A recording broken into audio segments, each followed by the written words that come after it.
If you're watching this video, you're probably thinking about moving to St. Petersburg, Florida. Am I right? Well, in this video, we're going to be talking about the St. Petersburg real estate market and the 5 things you need to know before you pack one single box. So let's get after it right now.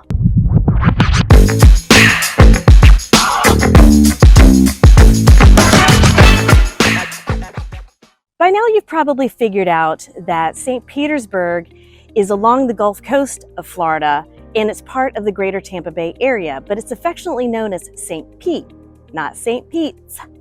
There's no S, just St. Pete. It's become a very popular alternative to the Tampa Bay area, not only because it's a little bit more affordable, but it also provides a wonderful opportunity for people who love to boat or fish or kayak, things like that, and for people who still want that city life and all that urban feel with a waterfront community. So let's dive into the real estate market of St. Petersburg, and let me share with you the top 5 things I think that you need to know before relocating here. And don't forget, I love a bonus. Stay tuned to the end for my bonus topic. I think you're going to want to hear it.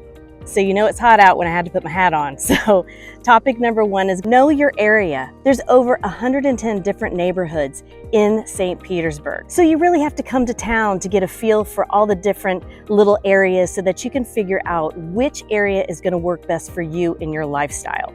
Do you need to be close to the downtown area? Do you want to be close to the water like here? Do you need to be close to schools, shopping? Everything is pretty densely populated, and we're going to talk about that a little bit more.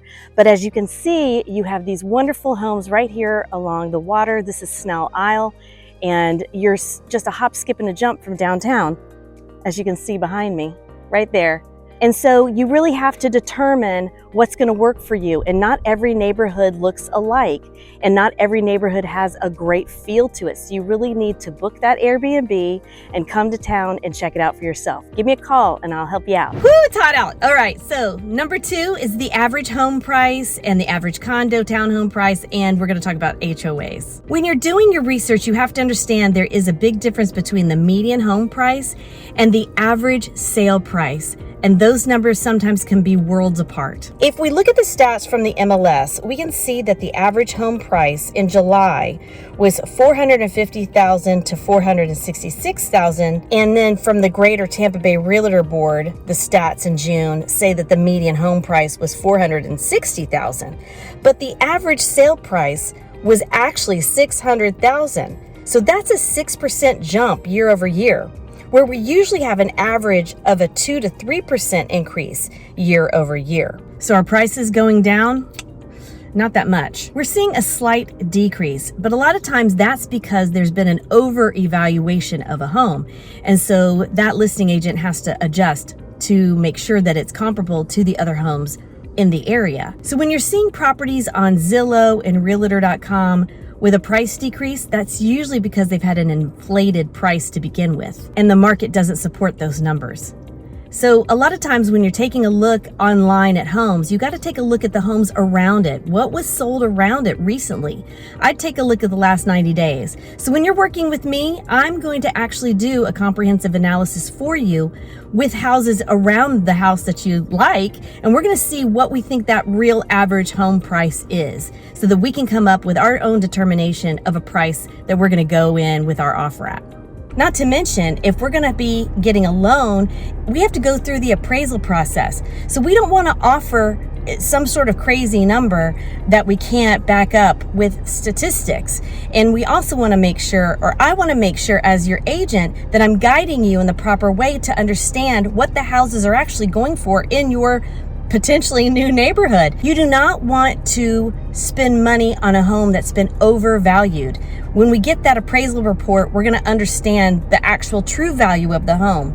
But in the meantime, before we even get to that step, we have to do a little bit of our own sleuthing to see if we can figure out what we think the value of that home is going to be. So just because it's on the market at a certain price doesn't mean that that price is an actual number that an appraiser is going to agree with. So it's really important that you, your agent, or me, if I'm helping you, really help you determine what the home prices are going for in that area based on the criteria of the home that you're interested in and all of the homes around it that are comparable to it. That's again why it's called a comprehensive analysis report. That way we can make sure you are not overpaying for a house. So let's talk about condos and townhomes for a minute. The average sale price for a condo in Pinellas County is $397,000, but the median price is $300,000. So that's not too far off from each other, but you have to factor in the HOAs. So let's talk about HOAs, especially in Pinellas County. Most of Pinellas County is an unincorporated or non-HOA community, especially in the single family homes.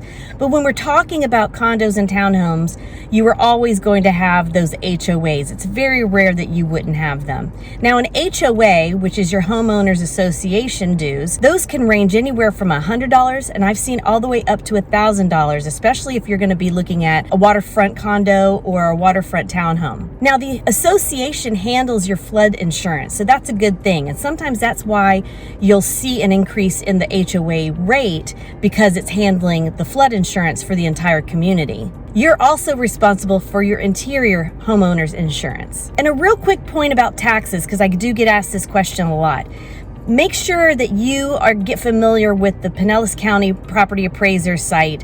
You can go check out the tax estimator and you can plug in a house that you're interested in and you can get an average ballpark figure for what those property taxes are going to be. Don't forget, when you homestead, that rate's going to be slightly lower because there's going to be a cap, and we'll talk about homesteading when you call me. But if you're looking at vacation property or a second home, those taxes are going to be a little bit higher, so keep that in mind. So number 3 is homes and lot sizes. When I was looking on the MLS and I was searching for properties that are currently available and what their square footage was, I saw that there is a 1-1. This is the lowest square footage I found, and it was under 600 square feet. And then the highest square footage of a home that's available right now on the market is 2,800 square feet, and it's a 3-2. That's not to say you can't get a home with larger square footage. Homes are coming on and off the market all the time, but St. Pete is known for its smaller homes, and that's due to the fact that most of these homes were built around the 1900s. So unless it's been a flip, you're going to keep the same floor plan, you're going to keep the same footprint. But what a lot of people are doing, a lot of investors and builders are doing, is they're coming and they're buying the lot and they're leveling it and they're putting these huge $1 million homes on them. But as you can see behind me, some of these homes are really great and quaint, and they still have that old St. Pete feel that a lot of people still are very interested in. I'm in historic Kenwood, I should say, and a lot of the streets still have, they're still brick lane. They have these wonderfully big trees and lots of foliage and lots of shade. And you just have to take a look at not only the square footage of the home, but also the lot size. So again, because it's densely populated over here, you're not always going to get a big house, but you might have a decent sized lot that you can expand on. So keep that in mind. I get asked a lot about like, oh, I want a 3-2 with 3,000 square feet in St. Pete. And I think, that's going to cost you. So as long as you have the money, let's go find it. But otherwise, you're going to have one of these cute little bungalow homes that everybody's in love with. And that's what makes St. Pete, St. Pete. Okay, and number 4 is come to town prepared to make an offer. I cannot stress that enough, how important it is to go ahead and get yourself pre-approved or bring your proof of funds so that if we fall in love with a house that we're taking a look at, we can go ahead and make that offer and there's no delays. Again, it's still a seller's market. So if there is a home that everybody is in love with, there are going to be multiple offers, and you could get yourself into that situation as well. But some homes are, yes, still staying on the market because, again, they were not priced according to the comps in the area. So keep that in mind. So getting that lender process happening on the early side, I always recommend speaking to a lender. Speak to several lenders. It doesn't really matter as long as you feel like you are in the right hands with somebody that understands your financial situation. But I have to have that pre-approval letter before I can make an offer for you. And my last one, the number 5. All these birds are very loud around me. And number 5, can you negotiate? That's a really good question. I get asked this a lot, and yes, of course, we can always negotiate. But here's the thing you have to also remember is that your price has to be able to be backed up with comps in the area. That's why I wanted to bring that up in the beginning, because we can't just throw a number at them. We have to be able to back that figure up with comps so that I actually can plead your case. Lowballing isn't really working right now in this market, especially if you can't support that with data. The bird's too loud, I don't know. This is a great thing about St. Pete. You have all these crazy birds. So the best thing to do is shop for houses within your price range so that we don't have to negotiate too far down to get it in your sweet spot. You've got to be able to feel comfortable with the price that we go in at, but we also have to make sure that the house is priced according to what we have determined based on those comps. So again, a house, if it's been listed correctly, is listed at a fair price.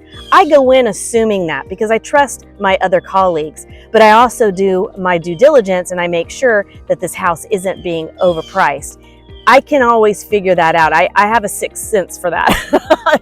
I know when things are pretty overpriced. So I will tell you, this is not priced right, but I will also back it up with the data. And that's really what we want to do. So before we make an offer, we want to make sure that we're coming in at a fair and reasonable price for that home. So talk to your realtor, talk to me. There's a lot of strategies. We have a lot of ways that we can make a deal happen. And I have been able to win deals even against cash buyers. So don't be afraid to make an offer if you're in a lending situation just because there could be a cash offer. Cash does not always win. It's all about strategy. It's all about the best opportunity for that seller, and we can talk about how to sweeten that deal. And please, please, please do not overpay for a home. Only if you've got cash and it's going to be your forever home do I suggest doing that. All right. Thanks for hanging in with me. Here's our bonus. Let's talk about short-term rentals. Get asked this a lot. St. Pete is not only a great place if you're looking for a single family home for yourself to just live in, but it's a wonderful place for investment property or vacation property or having that second home, but you can't always Airbnb. Unfortunately, not all areas in Pinellas County are zoned to allow Airbnb rentals.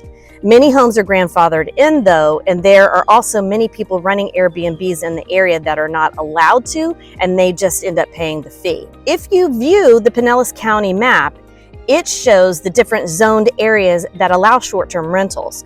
The white area is a no short-term rental area. All areas that are unincorporated allow short-term rentals if you apply for a permit and follow the designated rules. So I sell vacation property all the time here in Pinellas County. We just have to take a look at the rules before we make a determination if this is going to be the best property for you and your investment goals. Don't forget, I'm a licensed real estate agent here in the state of Florida. So if you have any real estate needs, I would love it if you would reach out to me. I've been helping people from YouTube for a couple of years now. It's been really fun. So all of my links are below. Don't forget, you can email me, you can text me, you can also jump on my calendar for that 30-minute consultation, and then we can start working on your plan. And don't forget to hit that thumbs up. I'd really appreciate it. It helps push content like this out to other people that are looking to relocate here as well. And that subscribe button, hit that if you don't mind. That helps as well. And until next time, everybody, I'll see you around. Bye-bye.